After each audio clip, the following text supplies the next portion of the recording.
Hello दोस्तों, आशा करता हूँ आप लोग बहुत अच्छे होंगे मेरे भाई। आज की क्लास में हम लोग डिस्कस करने जा रहे हैं बीएड फर्स्ट सेमेस्टर के फोर्थ पेपर असिस्टमेंट फॉर लर्निंग यानी अधिगम के लिए आकलन।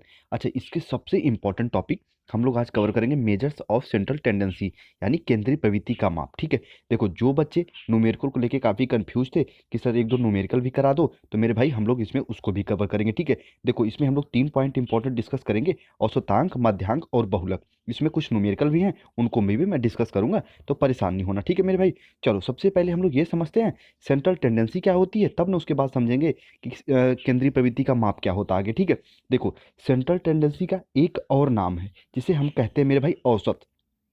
ठीक, अभी अगर मैं सेंट्रल टेंडेंसी केंद्रीय प्रवृत्ति कहूँ ना तो कुछ बच्चे नहीं समझ पाएंगे, लेकिन मैं जब कह दिया औसत ना तो आधे से ज़्यादा बच्चे समझ गए होंगे कि हाँ भैया सेंट्रल टेंडेंसी क्या होती। ठीक, अब समझो सेंट्रल टेंडेंसी होती क्या है मेरे लैंग्वेज में। ठीक है, देखो मेरे भाई, मान लो यहाँ पे एक कोई ऐसी लड़की है मेरे भाई, ठीक है, स्कूटी चलाते हुए आगे जा रही। ठीक, अभी फिलहाल उसकी स्पीड जो है मेरे भाई 20 किलोमीटर प्रति घंटा, ध्यान से सुनना प्लीज़, 20 किलोमीटर प्रति घंटा इसकी स्पीड है।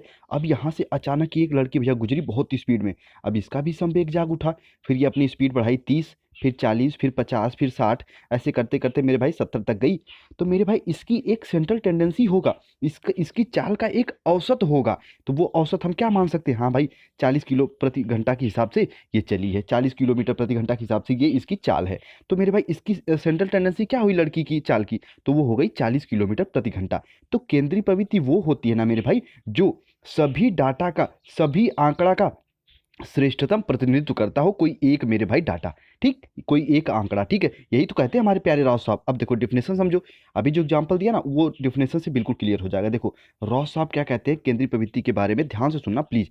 केंद्रीय प्रवृत्ति या सेंट्रल टेंडेंसी का मान वह मान है जो सारे आंकड़ों का, जैसे लड़की 20, 30, 40, 50 गई थी ना, तो सारे आंकड़ों का श्रेष्ठतम प्रतिनिधित्व करता हो। तो मेरे भाई जो 40 था ना वही तो है सेंट्रल टेंडेंसी। ठीक, अब देखो सेंट्रल टेंडेंसी को ज्ञात करने के लिए 3 4 तरीके हैं, मुख्यतः 3 तरीके हैं मेरे भाई, इनको देख लो। देखो सेंट्रल टेंडेंसी यानी केंद्रीय प्रवृत्ति को ज्ञात करने के लिए 3 तरीके। फर्स्ट कौन सा है, औसतांक।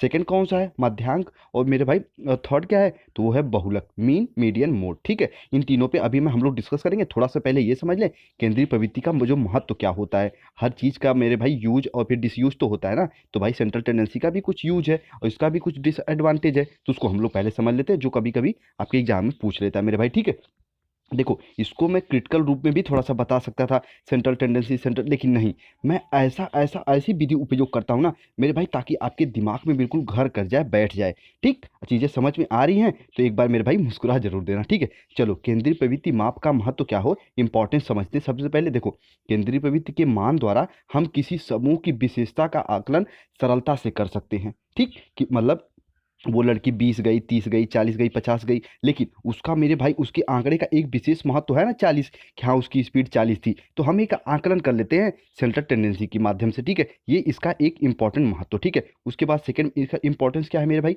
यह एक अकेला ऐसा अंक होता है ना मेरे भाई जो समस्त अंकों का प्रतिनिधित्व करता है तथा समस्त समूह के कार्य का संपादन संक्षिप्त विवरण प्रदान कर देता है। ठीक है, अब ये नहीं बताना पड़ेगा कि लड़की भैया उसकी स्पीड क्या थी, 40 थी, 50 थी, 60 थी, नहीं, आप बता दिए कि हाँ उसकी स्पीड जो है 40 किलोमीटर प्रति घंटा थी, तो ये क्या हो गई सेंट्रल टेंडेंसी, आप बता दिए। ठीक है, कम समय में। ठीक है, इसके द्वारा विभिन्न समूहों के टिपिकल कार्य का संपादन तुलना संभव हो जाता है मेरे भाई। ठीक है, इस तरीके से आप समझ सकते हो। ठीक है, अभी देखो इसका एक एग्जांपल और मैं दूं ताकि आपको और अच्छे समझ में आ जाए। देखो अभी मान लो यहाँ पे मेरे भाई मान लो 100 बच्चे हैं। ठीक है, और उनका मेरे भाई मैथ का टेस्ट हुआ, किसी क्लास में मैथ का टेस्ट हुआ, एक बच्चे ने मेरे भाई बाया मान लो 20 नंबर, 30 नंबर, 40 नंबर, ऐसे करके सभी बच्चों ने 100 तक, कोई बच्चा टॉपर भी है 100। लेकिन अब ये बताओ उसका एक सेंट्रल टेंडेंसी होगा, उस मतलब उस क्लास के मैथ की जो भैया आप टेस्ट लिए हो ना उसका एक औसत होगा। औसत क्या होगा, तो मेरे भाई आप मान के चलते हो कि हाँ सभी बच्चों के लगभग 60 अंक थे।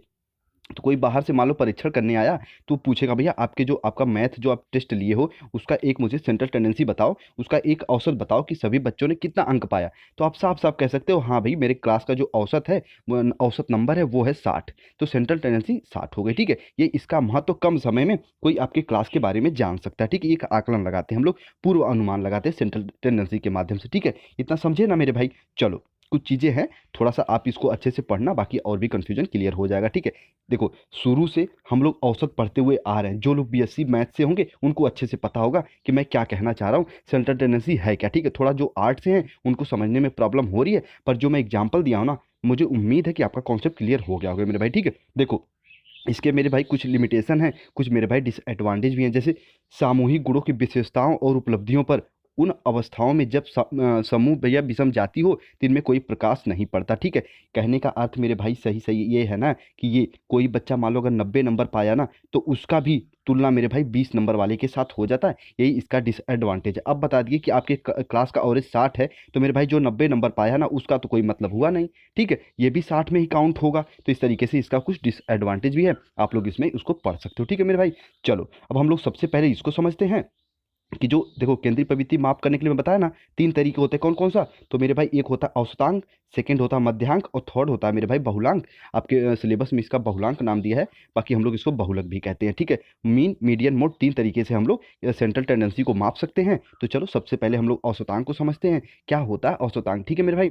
चलो अब हम लोग समझते हैं सबसे पहले औसतांक क्या होता है। देखो, सेंट्रल टेंडेंसी यानी केंद्रीय प्रवृत्ति के मापों में सबसे अधिक विश्वसनीय और स्थिर माप कौन सा है मेरे भाई, तो वो है औसतांक, ठीक है। देखो, अब औसतांक को हम लोग ज्ञात कैसे करते हैं, थोड़ा सा इसे पढ़ो फिर मैं हम लोग फॉर्मूले पे चलेंगे। देखो, किसी अंक सामग्री के समस्त अंकों के योग को उन अंकों की संख्या से भाग देने पर जो भागफल प्राप्त होता है ना मेरे भाई, वही है औसतांक, ठीक।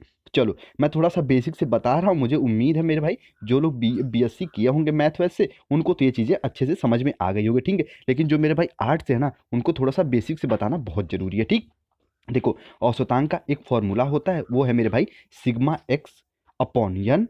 जो मेरे भाई ये होता है औसतांक का फॉर्मूला, ठीक। जो इसमें मेरे भाई यक्स है ना, वो है अंक। अभी मैं एग्जांपल देके समझाऊंगा। जो इसमें यक्स है मेरे भाई, वो है अंक, ठीक है। जो अंक अंक आपको दिए जाते हैं वो है मेरे भाई यक्स, ठीक है। उसके बाद जो सिग्मा है, इसका रोल होता है मेरे भाई प्लस का, ठीक है। यानी जितने भी अंक रहते हैं ना, उनको जोड़ने के लिए जो सिंबल यूज करते हैं वो होता है मेरे भाई सिग्मा, ठीक। अब देखो, सिग्मा और यक्स को जब साथ में उपयोग करते हैं ना, तो वो जितने भी अंक रहते हैं ना उनका योग दिखाता है ये। और जो यन है मेरे भाई, वो अंकों की संख्या है, ठीक। अब चलो इसको एग्जाम्पल से हम लोग समझते हैं और आपका कंफ्यूजन क्लियर। ऐसे आपके एग्जाम में कभी कभी पूछ भी देता है हर साल, ठीक है। देखो क्या होता है, उदाहरण नंबर 1 है मेरे भाई, निम्नलिखित अंकों के औसतांक की गणना कीजिए, ठीक है। ये आपको अंक दे देगा और पूछेगा भैया औसतांक की गणना कीजिए, ठीक है। कभी कभी क्या होता है, ध्यान से सुनना, कभी कभी क्या होता है मेरे भाई, तीनों चीज पूछता है, औसतांक, मध्यांक और बहुलक, या ऐसे दे के ना तीनों चीज पूछ लेगा एक ही से, ठीक है। अभी मैं आगे वो भी आपको चीजें बताऊंगा, ठीक है। देखो, इनका भैया गणना आपको करना है, तो मैं आपको देखो एग्जाम्पल बताया ना,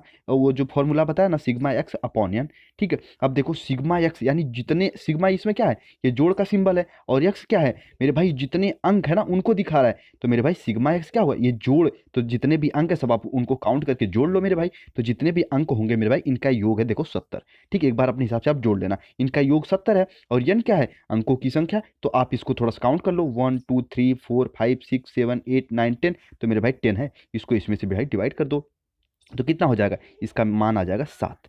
तो भैया आपका औसतांक कितना हो गया, 7 हो गया, ठीक। इस प्रकार से आप लोग इसको समझ सकते हो, ठीक। चलो अब हम लोग माध्यांक को समझते हैं। उम्मीद करता हूं, देखो औसतांक को अच्छे समझाने का प्रयास किया हूं विद एग्जांपल के साथ, तो उम्मीद करता हूं आपको समझ में आया होगा, ठीक है।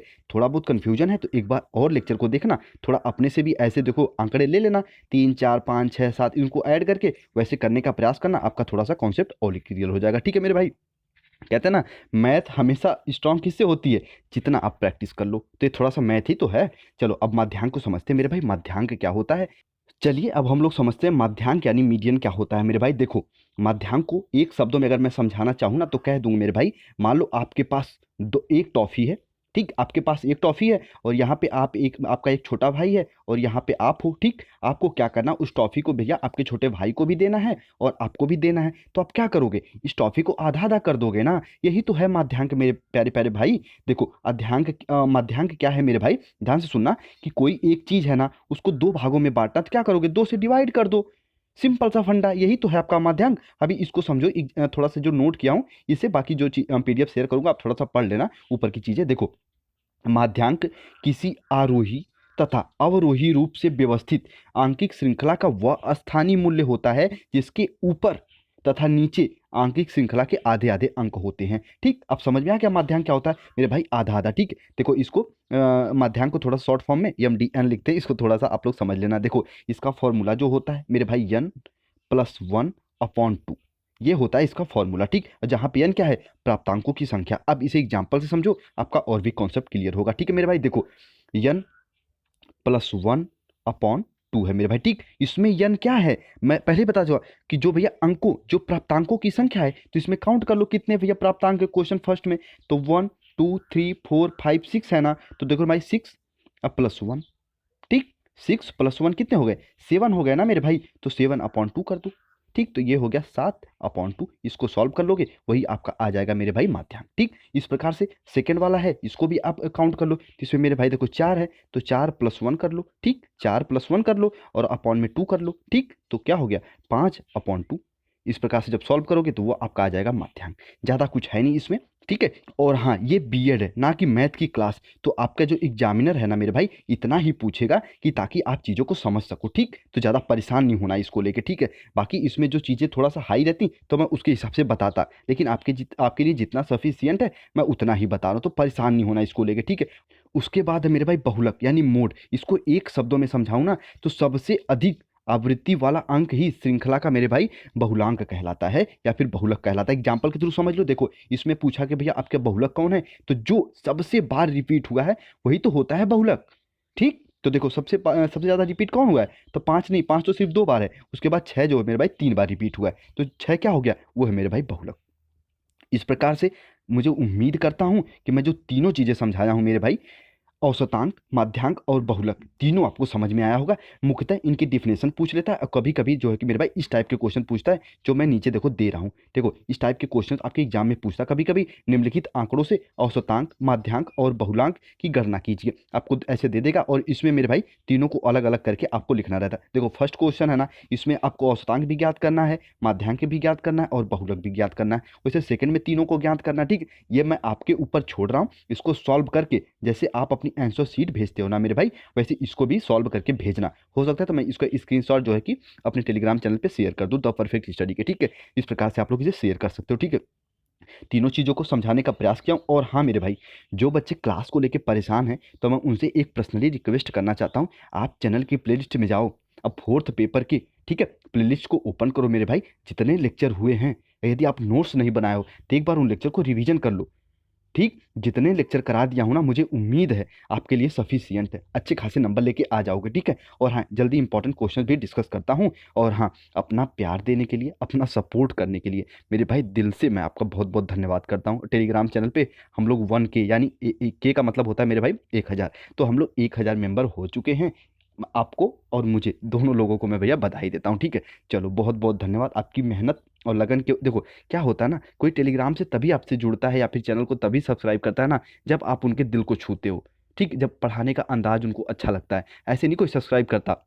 और आजकल के बच्चे तो बिल्कुल भी नहीं करते। तो मेरे भाई चीज़ें आपको अच्छी लग रही हैं, इसके लिए मैं दिल से आपका आभार व्यक्त कर रहा हूँ। मुस्कुराते रहो प्यार से, और हाँ, जो भी पढ़ रहे हो सटीक और बिल्कुल अच्छे से पढ़ते रहो। ठीक है, मिलते हैं जल्दी, कुछ इंपॉर्टेंट क्वेश्चन डिस्कस करेंगे, या फिर जो फर्स्ट पेपर में कुछ चीज़ें बची हुई हैं उनको मैं कवर कराऊंगा। अच्छा हाँ, थर्ड पेपर में कुछ इंपॉर्टेंट चीज़ें बची हैं, जैसे बुद्धि को कवर कराना है और एक दो चैप्टर और है मेरे भाई, उनको कवर कराना है। ठीक है, अभी मैंने फोर्थ पेपर में बुद्धि को बताया ना, तो वो भैया अलग बुद्धि है। देखो बुद्धि तो सेम है, लेकिन उसमें भैया स्पीयरमैन को मैं नहीं बताया, एक खंडी बुद्धि को नहीं बताया, द्विखंडन बुद्धि को नहीं बताया जो स्पीयरमैन ने दिया था। तो कुछ चीज़ें हैं अभी थर्ड पेपर में, उनको मुझे कवर कराना है। तो परेशान मत हो, मुझे सब मेरे माइंड में है कि कब और क्या और कितना आपको पढ़ाना है। ठीक है, तो परेशान नहीं होना। चलो मुस्कुराते रहो, अपना ख्याल रखो। ठीक है, चलो।